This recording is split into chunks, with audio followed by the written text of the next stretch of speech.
Los Angeles. Welcome to today's Tech Talks. I'm joined today by my colleague, Kat Covell. Hey, Will, I have a really important question for you to start off. And what kind of makeup do you usually wear for these webinars? Oh, geez. Who asked that question? Well, actually, I forgot to put my makeup on today, so there's no video of me. That was an awesome question. Thank you, guys. Yeah, somebody apparently did ask that. It's interesting. That was like, what, some months ago we got one about what do you put in your beard, Will? How do you take care of your awesome beard? Right, yeah. Maybe I haven't been taking care of it either. That's why you can't see me. So welcome. Today's topic is Vpu. The reason I don't have a camera set up is because this particular Tech Talks about the Vpu is to also include the Vpu UI, the Vpu Gui. If you haven't been to our YouTube channel where we have our Tech Talks playlist, it was a couple months ago we did a Vpu, a couple months ago, it was in January, we did a Vpu overview. And this particular webinar, I didn't cover the Vpu Gui. So this one, hey, there you go. There's me from January. This particular one, we have a different computer set up so that I can actually have you look at the Vpu Gui, and we can also see onPC, so you might see me flip-flop back and forth a little bit. So just to understand quickly what the Vpu products are, I did cover it in that overview webinar. If you get a chance to go back and watch that. We have the Bpu Plus. This is kind of the most powerful unit. It's got a little front display as well. You get the Vpu Basic. This would be like the medium power unit, and then the Vpu Lite, which is a lot more compact.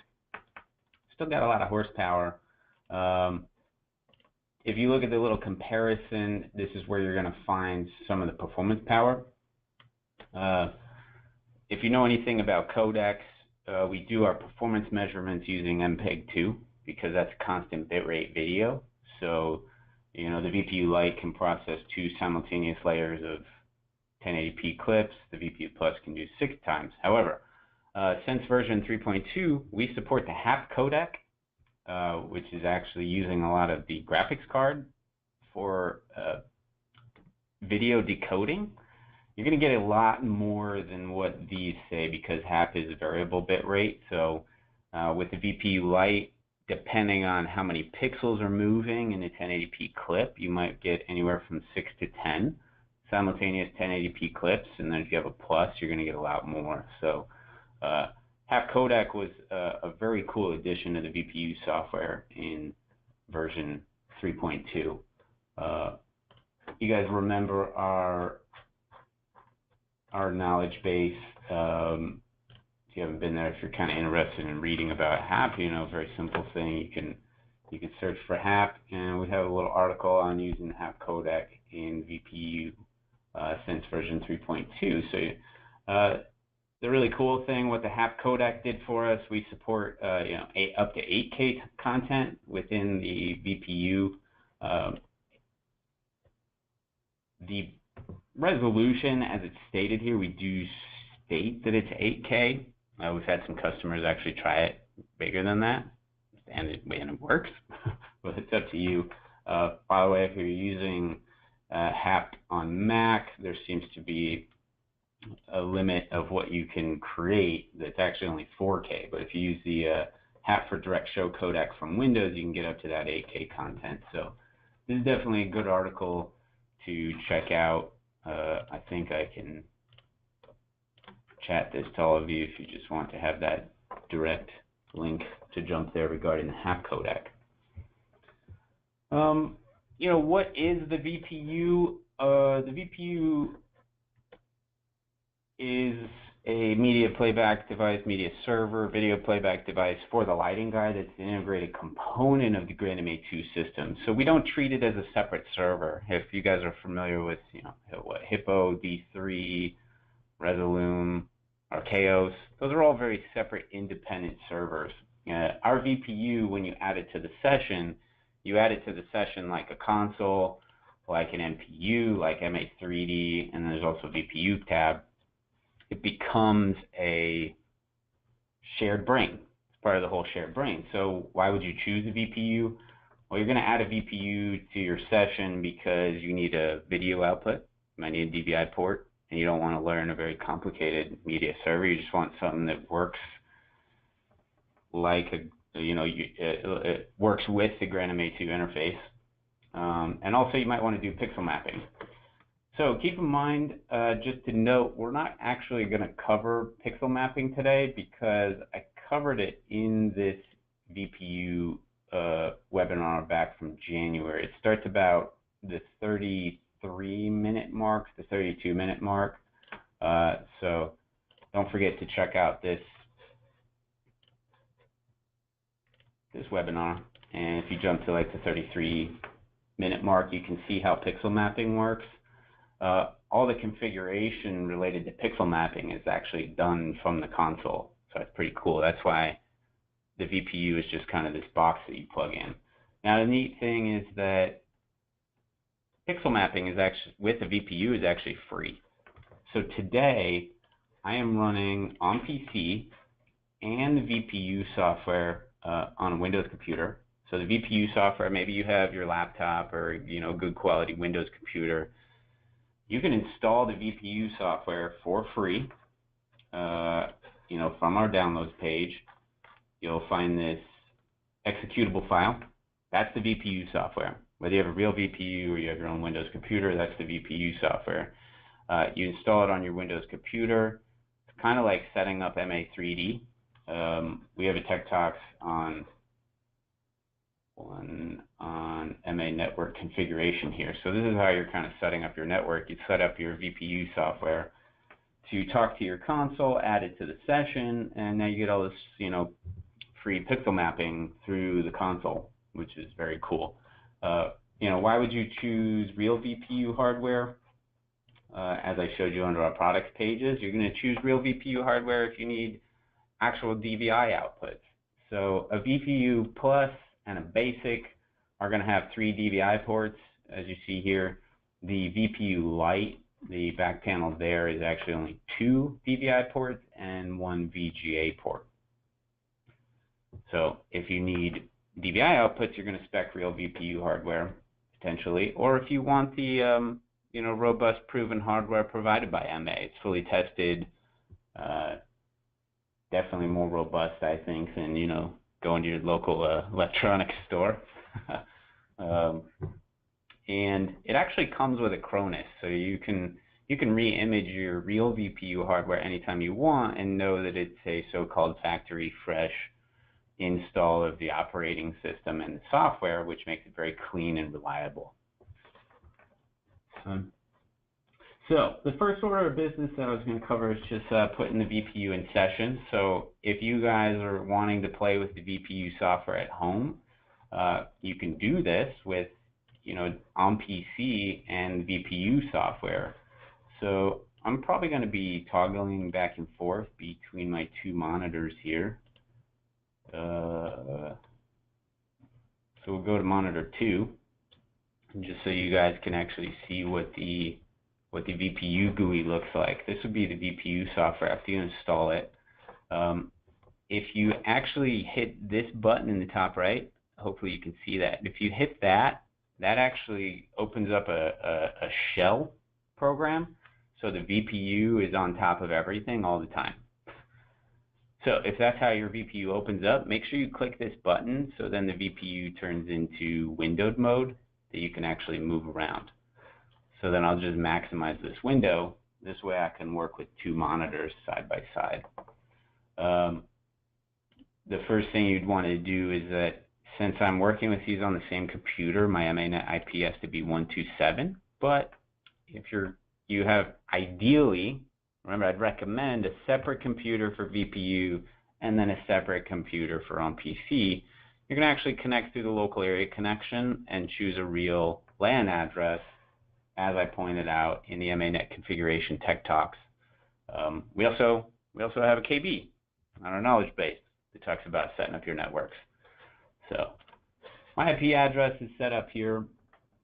We'll jump back to the onPC software. As you would join an MPU, we have to first start by creating a session, and then under network configuration, my VPU is already here, but you start with a blank, you add present, and you want to make it a session member.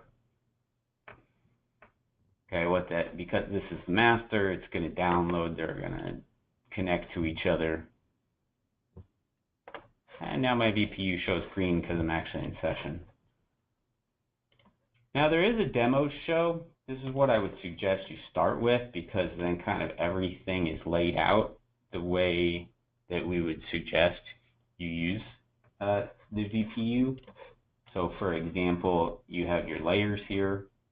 I think there was a question about layers. Yeah, how many layers are possible? Yeah, so we state 32 based on our testing, 32 layers and 16 cameras, but there's no limit to the number of layers you could patch. We've done tests with 100 layers and it's fine. What really matters is what you're trying to render. So if you're trying to do 100 1080p clips, it's not going to work. If you have 100 layers that are just different colors, it's going to be fine because it's not really rendering anything. It's just putting these layers with colors. And one of my tests was actually 60 layers all playing a 100 by 100 clip, and it was fine. That was on a Bpu Plus, mind you. So if you're a video expert, you'll actually go through all that testing for the basic lighting guide. You just want to output 1 or 2 videos, so you're probably only going to have a few layers. I'd select layer 1, and then I'm going to use the smart window to select things such as content, the color bars, maybe I have HD clips, etc. I think you've also skipped over the whole patching part as well. Yeah, I did skip over the patching part because I did want to encourage you guys to start with the VPU demo show. And that's why I was just showing you around. This gives you a nice kind of UI, a feel for what it should look like. But for this particular webinar, we were gonna start from scratch just so I could show you how it's patched. So we'd actually just do a new VPU show, name it whatever we want. Okay, new show. Double check it's still in session. So in this case, it is still in session, and everything is blank. So we're going to go to patch. I'm going to call it my VPU patch layer. Hopefully you're familiar with patching in Grandmate 2 already. Layers are like your organization. So each VPU system, whether it's comprised of one VPU hardware or multiple VPU hardwares, each system of videos, cameras, and layers must exist in a patch layer. So most of the time, unless you're doing a very, very massive arrangement of VPUs, most of the time, you're just going to have one layer for VPU stuff, and then the rest of your layers will be fixtures and things like that. So every VPU, the nice thing is that the fixture type is made by MA Lighting, so it's always good. So we'll start with the number of layers we want. I suppose I'll do 5, and we'll start with fixture ID. And it's always a good idea to patch your VPU up to a universe way out of the way, because VPUs are free to control. They do use parameters, but they don't use any licensed parameters. So you can, if you bought 20 VPUs from us, you can control all of those from an onPC without a wing, without a node or anything. You just control them from an onPC. So I've done my 5 layers here.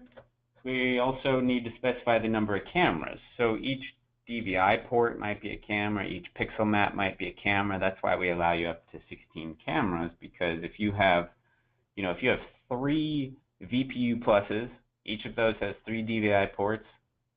That's actually 9 DVI ports. If each of those are supposed to be a unique camera, you're going to use 9 cameras.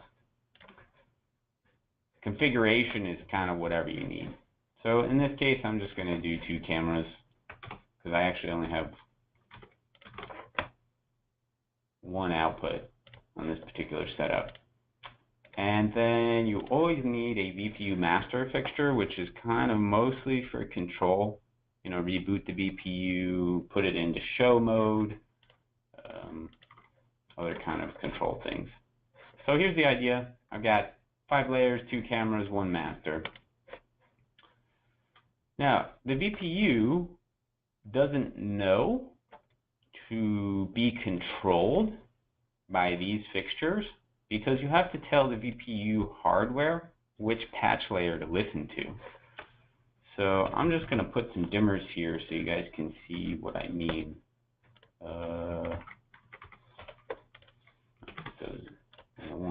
So I've got some dimmers here. I've got a patch layer called Vpu patch layer and then a patch layer called dimmers. Under network configuration, there's this layer column.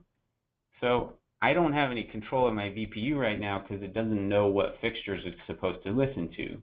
Obviously, I'm not going to control the VPU with my dimmers. I'm going to control it with everything that I put in the Vpu patch layer. And now, as I mentioned, we would be taking a look at the Bpu Gui a little bit. We're going to look at the Bpu Gui, and I actually know that I have control of the Bpu because I see layer 1, 2, 3, 4, 5, a master fixture, and 2 cameras.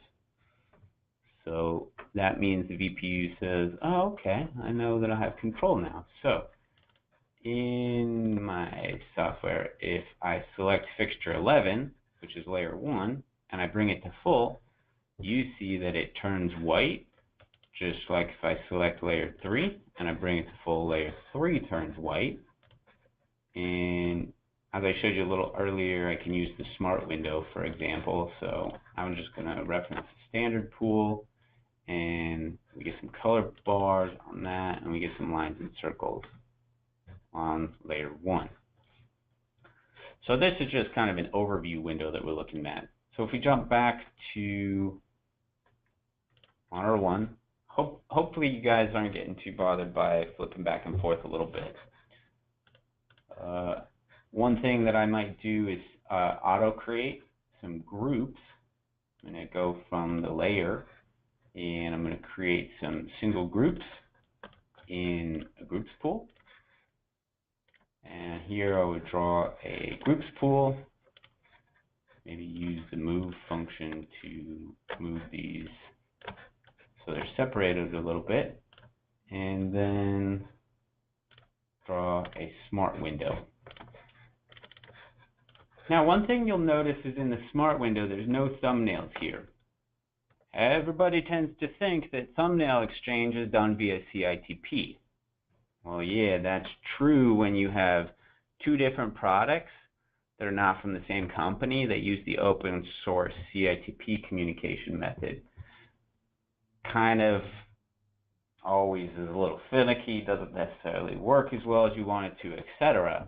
Well, our thumbnail exchange with the VPU is proprietary since it's within the same format, doesn't take up nearly as much space. But none of the thumbnails are here because we have to trigger them from the Vpu Gui. So here's a good instance of where the Vpu Gui becomes helpful. We would go to our content editor. The only folder that's in my show, which is always here, is standard, that's default. I see the little thumbnails here. I can right click on any of these, and I want to update and send thumbs from show, and I want to do it quickly.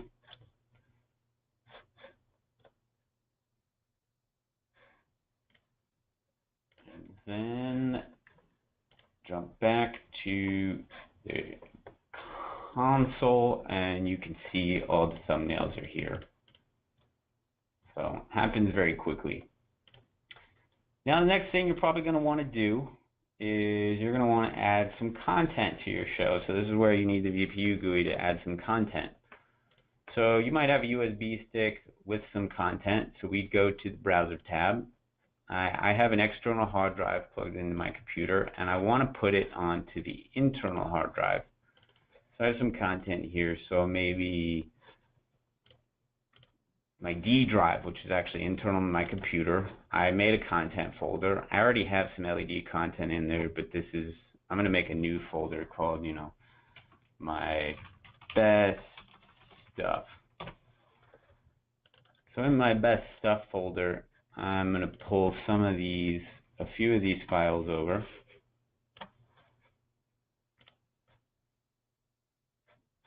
I've got some of those, and maybe I want the, you know, the HDMA logo. So on my D drive, my internal D drive, which you would get on a real VPU as well, you have your files in there. And under my content editor, I want to add a new folder. This is actually referred to as the I pool. So I'm going to right click, insert from directory, and I'm going to choose the directory My Best Stuff. And it gets added here. I can click on it. I can actually see a little preview on the bottom left that it's rendering. Now here's the really neat part. You don't have to do anything to see this content in your file. In your show file. I choose layer 1, I go to iPool. Look, my best stuff has already been added to my show file. Look at my thumbnails are already here, and I can start choosing that content for playback. So this is where the simplicity of the VPU really comes to life, because all the kind of integrated cool features that you want, add content, already in the show file, already outputting. For those of you that maybe don't have the content already created, you have it created, don't have it in the right format, we actually have a built-in transcoder utility.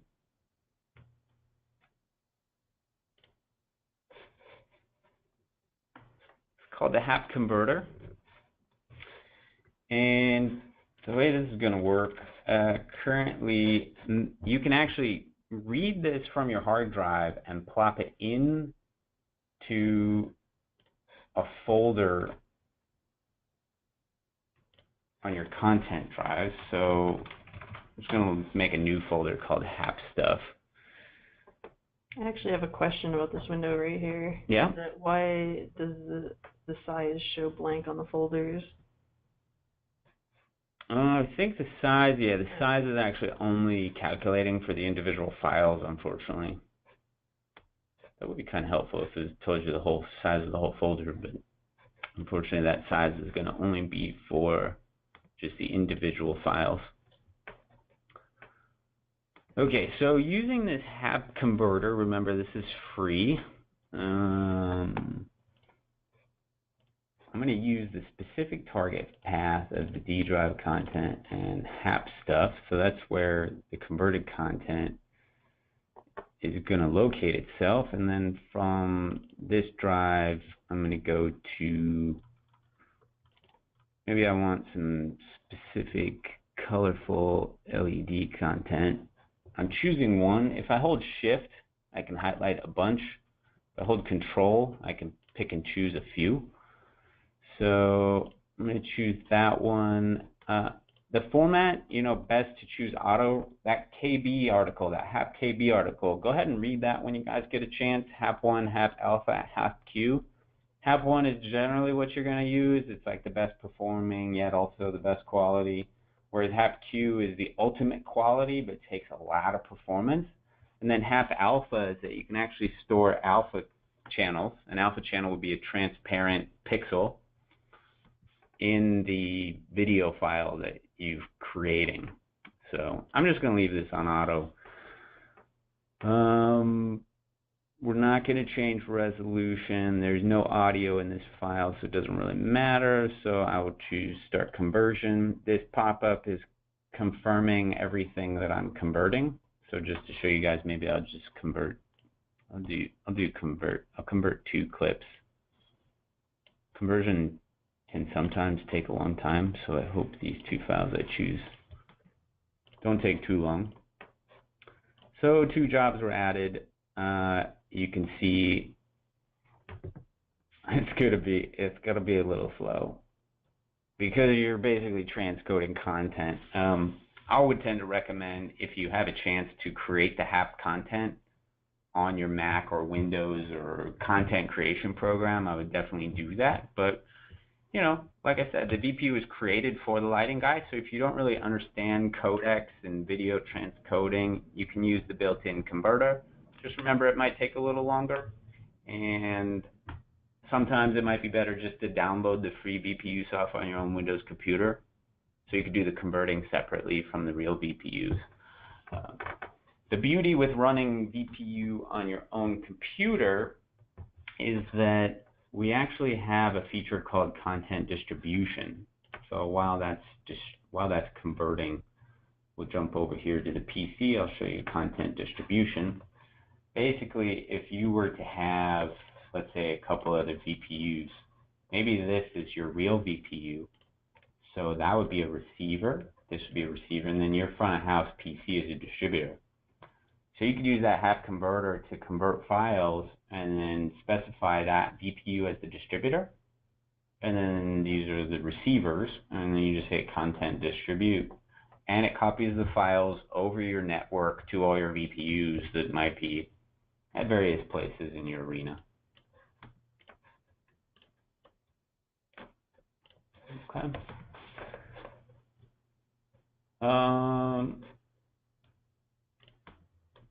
If you're still waiting for that to convert, we have a question about the what type of files the internal transcoder can transcode. Is that the word? Yeah. Yeah. Yeah, you want to know what kind of file types you can plop in. Yeah. I don't have these memorized. Is it in the? It's Yeah, in that's the knowledge base. It's in the knowledge base.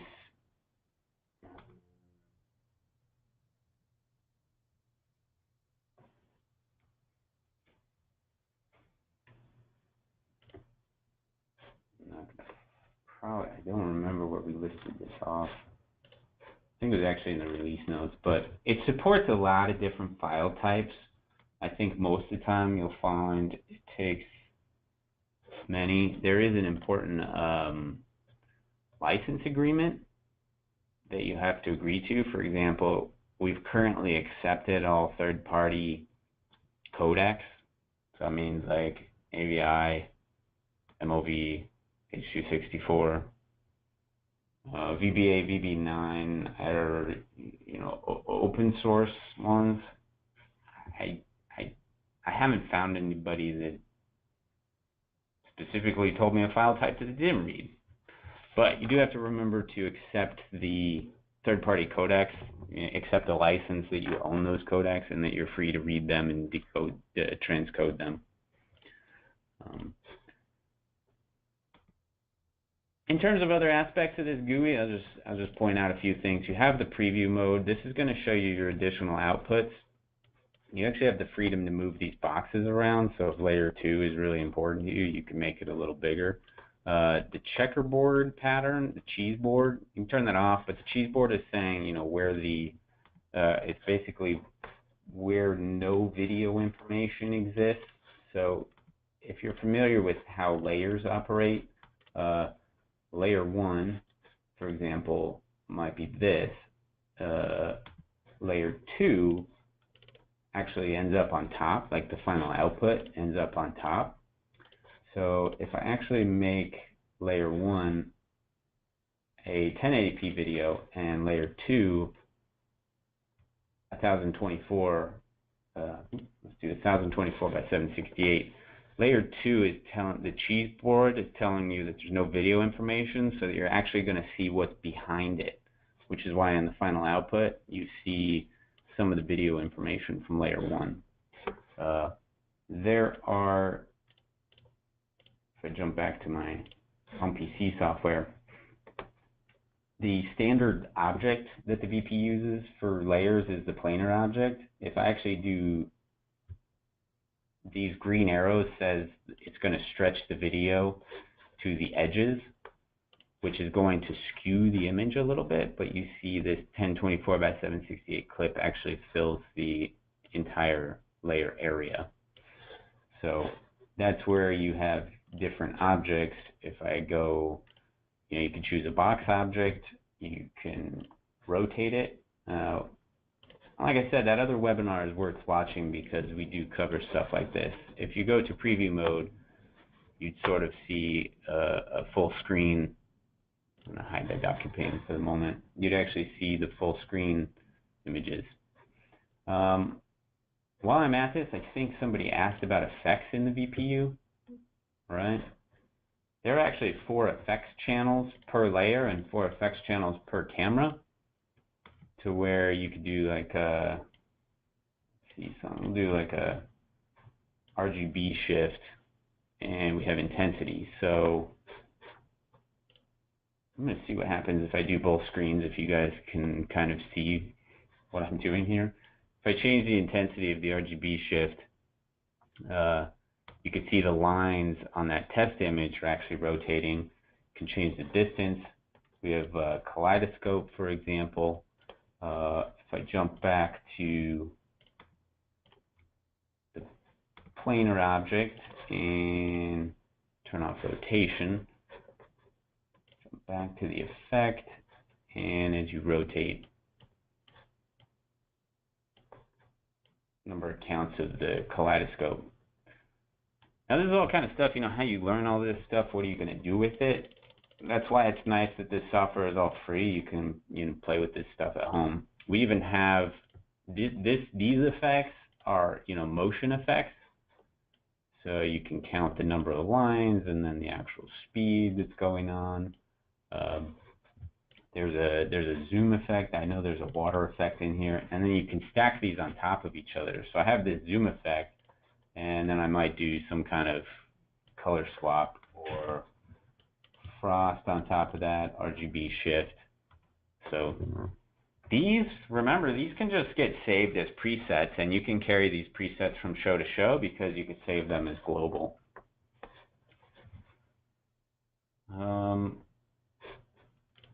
Some of the stuff, the multi-preview, the pixel map editor.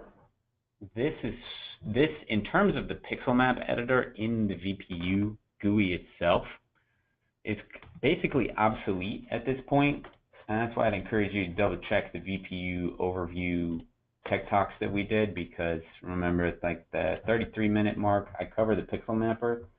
This entire Vpu GUI here that you see is actually built into the console. So in terms of setting up your pixel map, there's no reason to come here other than maybe you just want to see what's going on. So that's kind of a moot point. The warper is used for warping images. You have funny arrangement of screens. If you have one projector that's supposed to project on 3 different screens, you might make a warper object and make a couple meshes. So this particular mesh, oh, that's going to move it.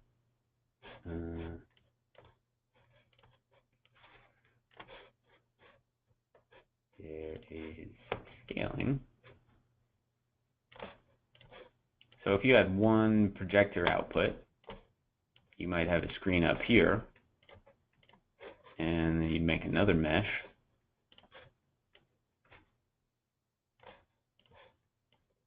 And you might have a screen over here, and then even more, maybe these screens are rotated a little bit. So this is just kind of one thing that the warper can do. The warper can also do UV mapping. So if they've provided you video that is supposed to be, you know, oddly arranged for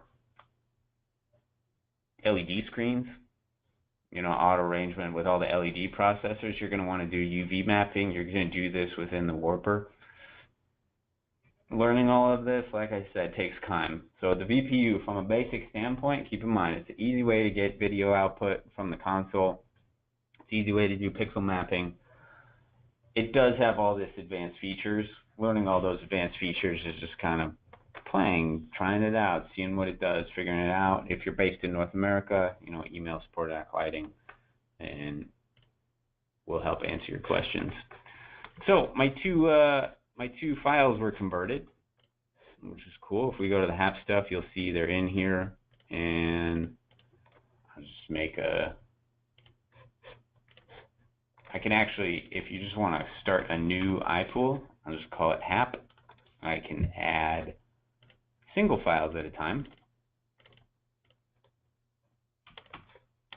So maybe your files are spread across multiple folders. And the nice thing is you get a little, it tells you what the actual codec is. These are MPEG 2, these are Hap. And once again, my favorite thing, I added an iPool. It's already there. The thumbnails are already there, and I can play them.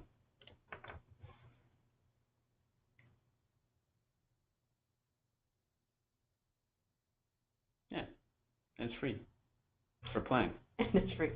Yeah. So remember, the free VPU software works for pixel mapping. If you actually want DVI output, you do have to buy the real hardware. So I think we have some questions. I hope that was another taste. Like I said, if you're really interested in the VPU, go look at this VPU overview video as well. So watch this one, add it to your experience here today. And I think we have some good questions. We do, but I do want you to point out the awesome new help manual. Oh, yeah. That is available to you as well if you want to play with the free software. Help2.malighting.com is actually the new help manual that came out with 3.3. Everything here all in one place. Ground MA2, 3D help, and BPU help. The BPU user manual also, you know, this one reads pretty well from beginning to end because it's not as long. So I would actually go through from top to bottom, which is actually how the new help manual is designed. Oh, you're in the wrong screen, Will. I'm on the wrong screen. Yeah. Sorry about that. So, sorry, help2.malighting.com. Oh, the heck. Let's try that again. Help2.malighting.com. Grand MA2 help, 3D help, BPU help. And these new manuals are actually designed to sort of read better from beginning to end. This BPU one is smaller than the Grand MA2 one, so I would encourage you to read from beginning to end as well. You know, you cover up the functions and features. If any of it seems a little weird or outdated, you know, contact your local distributor with questions. If you catch something odd in there, it's confusing. Cool. And now we're ready for questions. Yeah. All right. I think you covered this one pretty well, which was how do I play with a VPU if I don't have one? You download the free software and you read the help manual. Yeah. So that one was pretty well covered. What is the minimum memory required? We have a tendency, you know, minimums are relative to what you're actually doing, but if you're going to use, if you're going to build your own kind of dedicated BPU machine, we're definitely going to say the minimum is 8 gigs of RAM. We recommend 12. Now, in this instance, today, I do happen to be running VPU and onPC on the same computer. If you're going to do that a lot, I'd recommend 16 gigs of RAM. Okay, because RAM is required for size of show file plus how many programs you're actually running on your computer.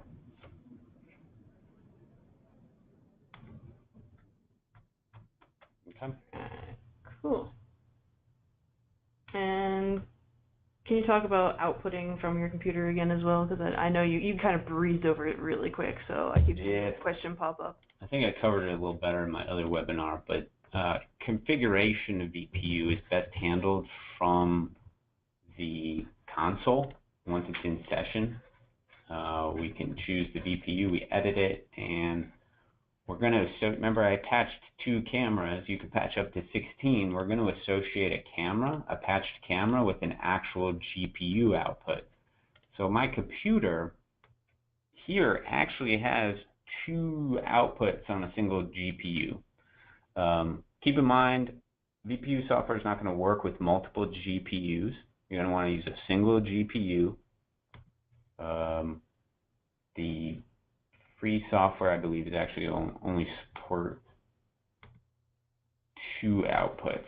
I think you're always going to be limited to 2 outputs unless you buy real VPU hardware. So that's important. So you link your second output to you know, the second port on your graphics card via this menu. Since I do have the Vpu Gui available, I'll show you that. It's I'll take a screenshot. Settings, display. See, so it's exactly the same as what you see in the console. These settings, VPU settings, video input settings, These are all actually available on that screen that I was just in the console. So the really neat thing, very integrated kind of media server for your system. And then you have the global VPU settings, which are all kind of outlined in the manual. If you have any questions about it, let us know. Oh, you got so many of these, Will. You're jam-packed full of information.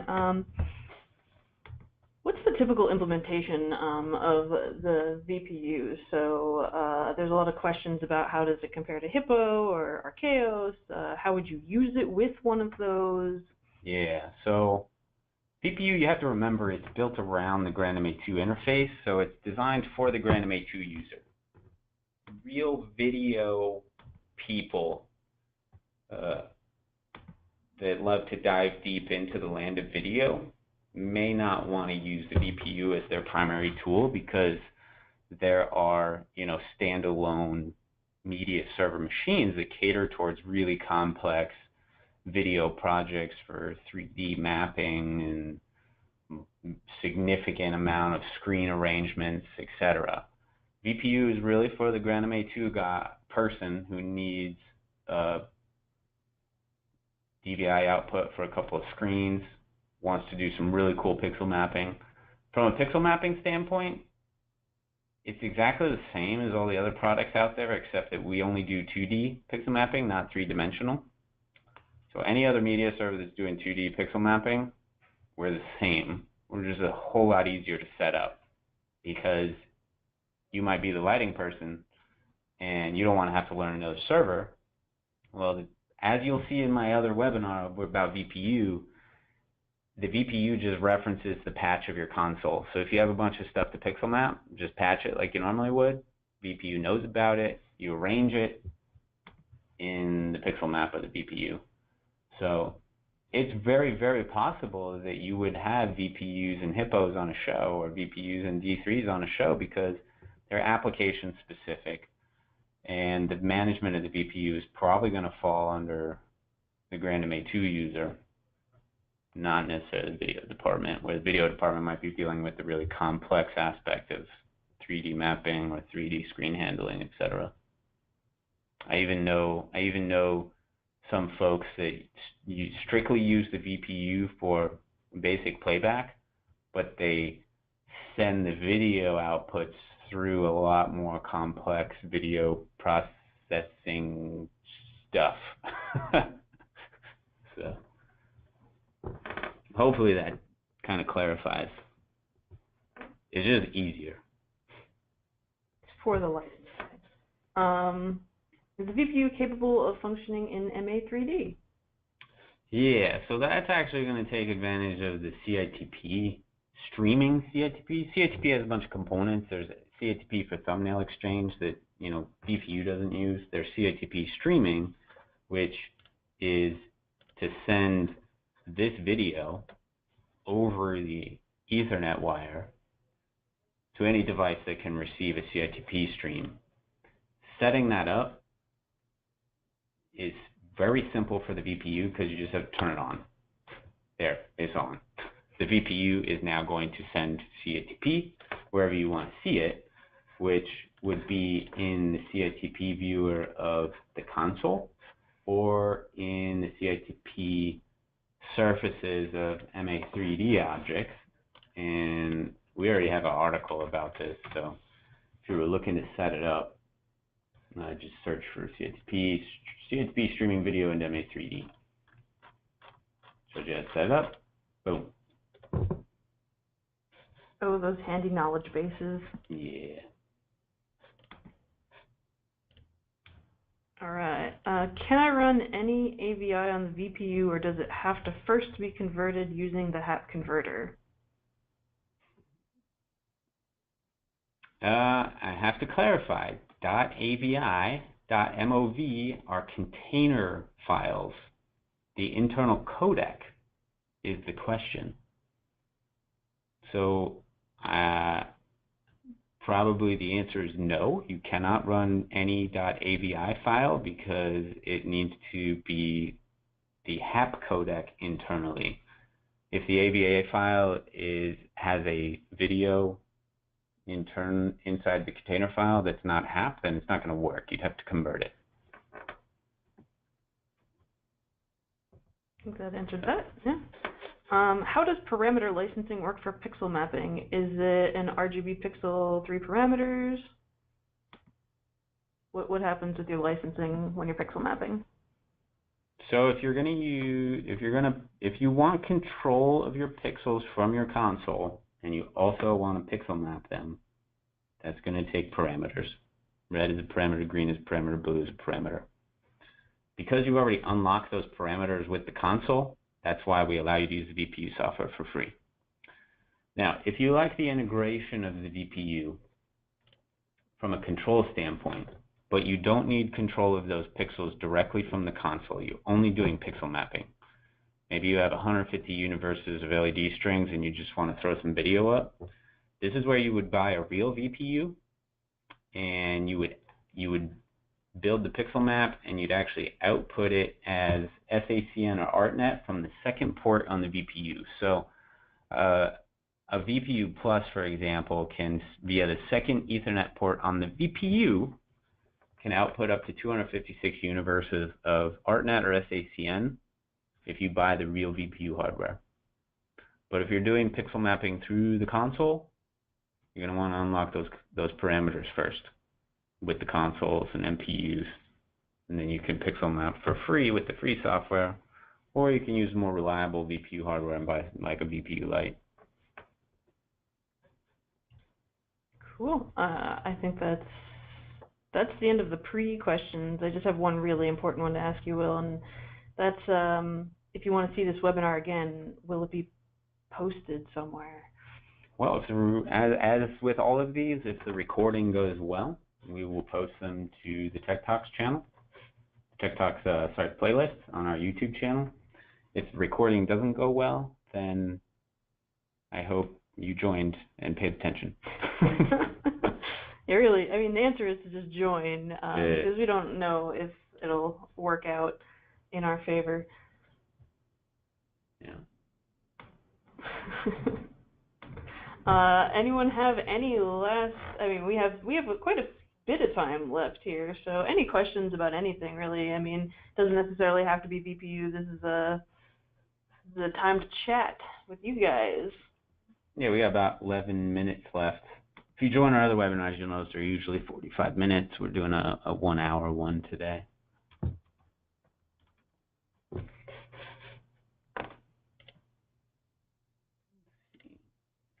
A couple things I get, just regular questions. You know, people ask if they can add their own effects to the VPU. Yeah, absolutely. There's 109 built-in effects per effect channel. Remember, since you can stack effects on top of each other, you can make a whole lot of effects. You just have to save them as presets.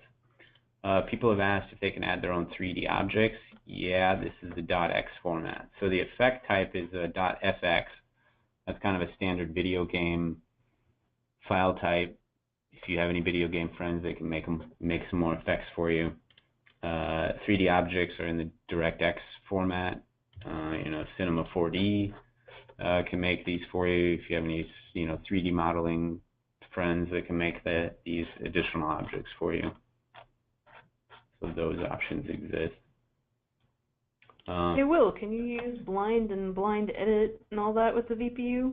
Oh yeah, you can. That is actually one major advantage. In particular, you have to enable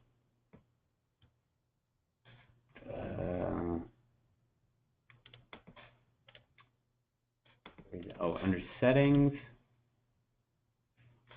FOH features. So FOH features is going to be a per VPU setting, because you obviously don't want all your VPUs to follow you into blind mode, but the VPU preview machine you may set up front of house might be like this. We would, showing the VPU here, we would want to accept blind mode. Got an eye on it for you, Will. Yeah. If this user on the bottom right is set to the same user as the console, I'm going to try to do both screens here. When you go into BlindEdit mode, you're going to notice the VPU, the little accept blind has turned red, and the output is going to have a big bar at the top that says it's in blind mode. The same thing would go for preview.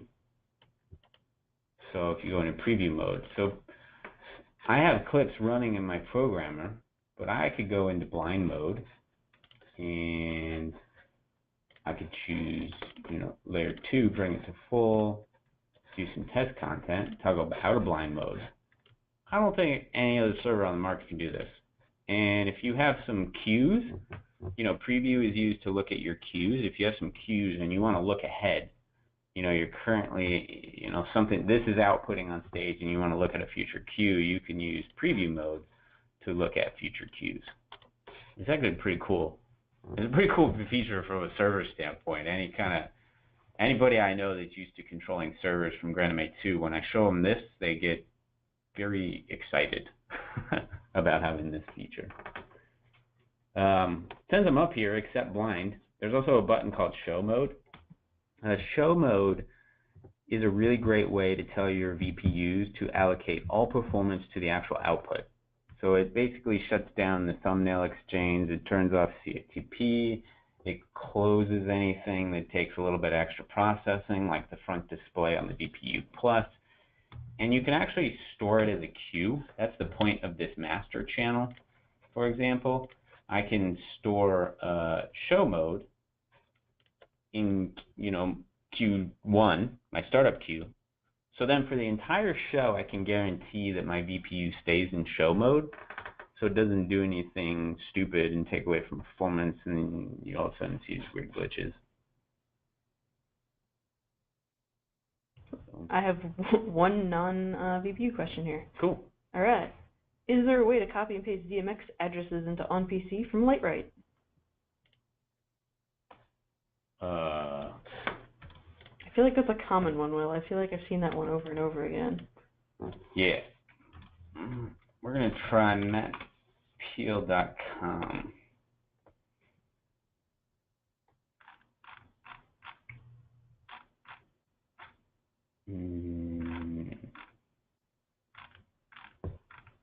Is Lightwright spelled with a W? Yeah. I do know, I think there's no kind of direct. Our integration, we have a plugin for Vectorworks, which you can read all about on our knowledge base. It's actually one of our featured articles, Vectorworks in MA. So this is how you can take Vectorworks data directly into the console.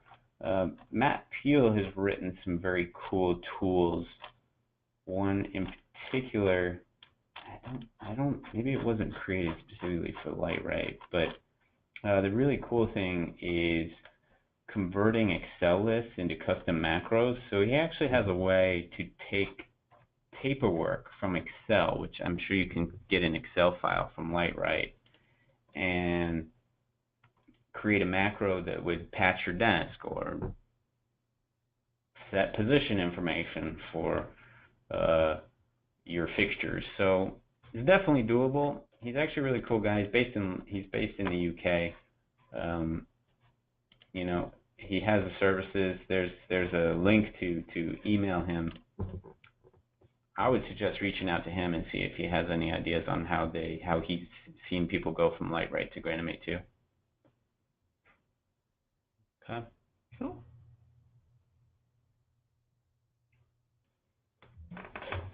This is an intense one. 1 second.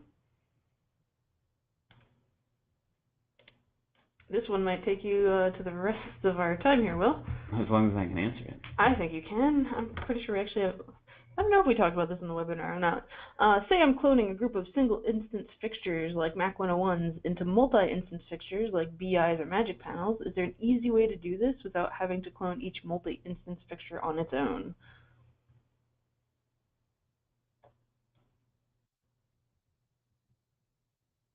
Of course. It's a good answer. I like it. Anything can always be possible. You're cloning a single fixture to a multi-instance fixture.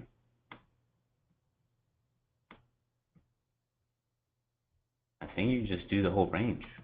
Kind of depends on what information is in the instances, but I think the way that I had seen it done was actually using the cloning GUI instead of actual syntax. So save that file. And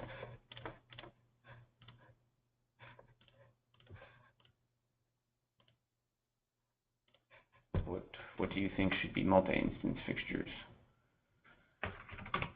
We do the famous BIs.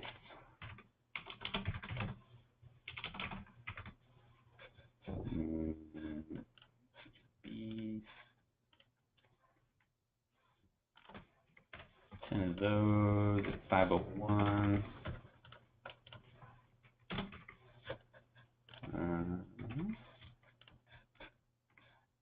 Hopefully I'm going down the right track here.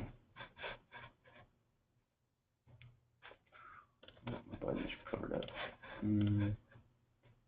We'll take 101 through 110. I don't remember what this says. And then we'll do 501 through 510.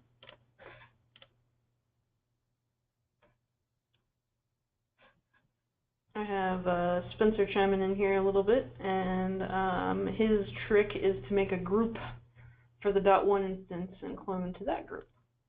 Yeah, I think the better approach here is the group. So matrix would come in handy right now. Yeah. Make yourself some groups. Which is also the challenge here.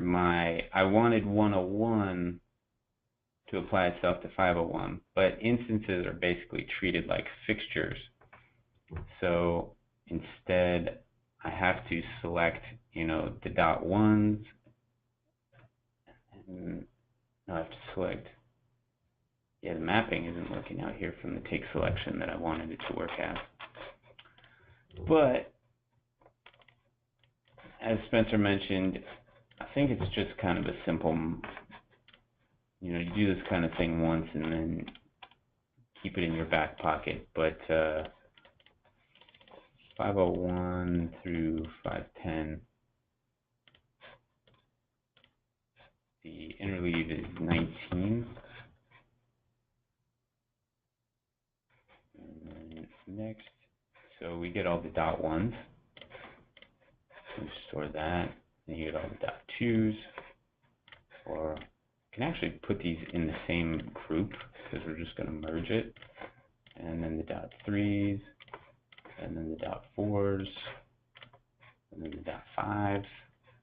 And the cool thing is that if you look at the command line, I can go next, store, next, store/O,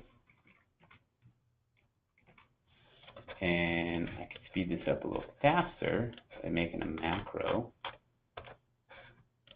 where it would be up arrow for next, and then up arrow for store group 154/overwrite. Oh, let's put a little tiny delay in there, a little tiny wait.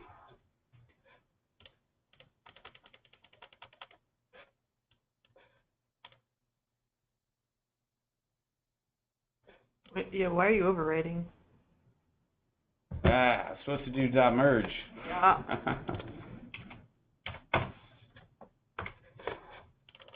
Well, now you can see my cool macro.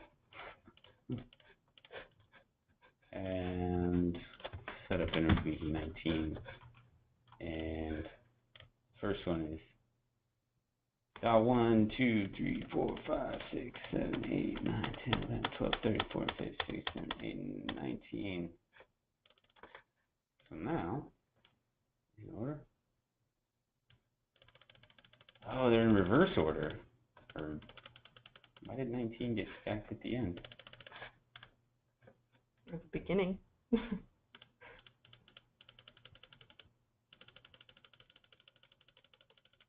Well, there's a little funny weirdness there. 19 got stacked at the end. But what I think is kind of neat here, take selection, and then 101 to 110.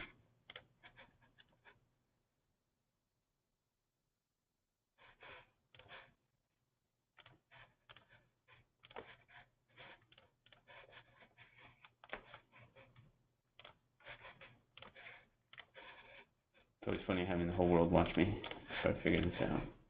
That's the most interesting part, is watching you figure this out. Why did it clear my selection?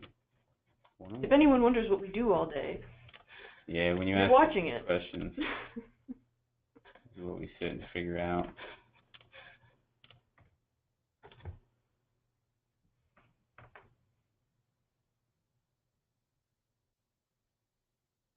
Just do what I want.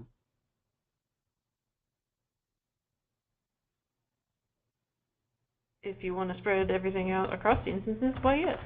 Yeah. This means 101. Oh yeah. So if you see close, 501, 501, 501, each instance of 501 has been associated with fixture 101 data, which is how to spread this all out. So 101 is still 501.19.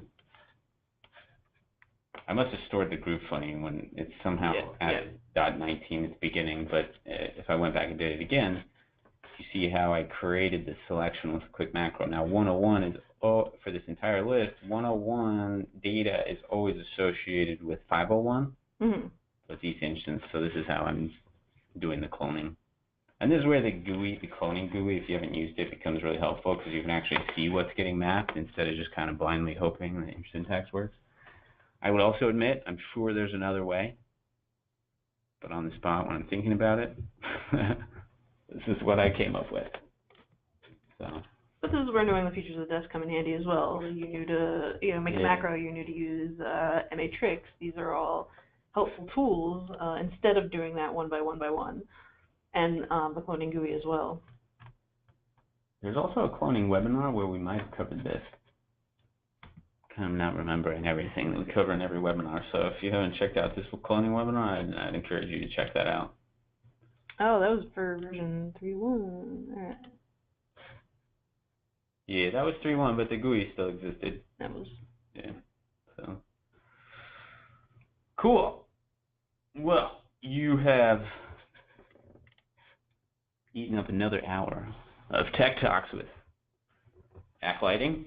I hope you enjoyed it. I hope you have more insight into the VPU, and we'll catch you next time. Happy programming. Happy programming, all.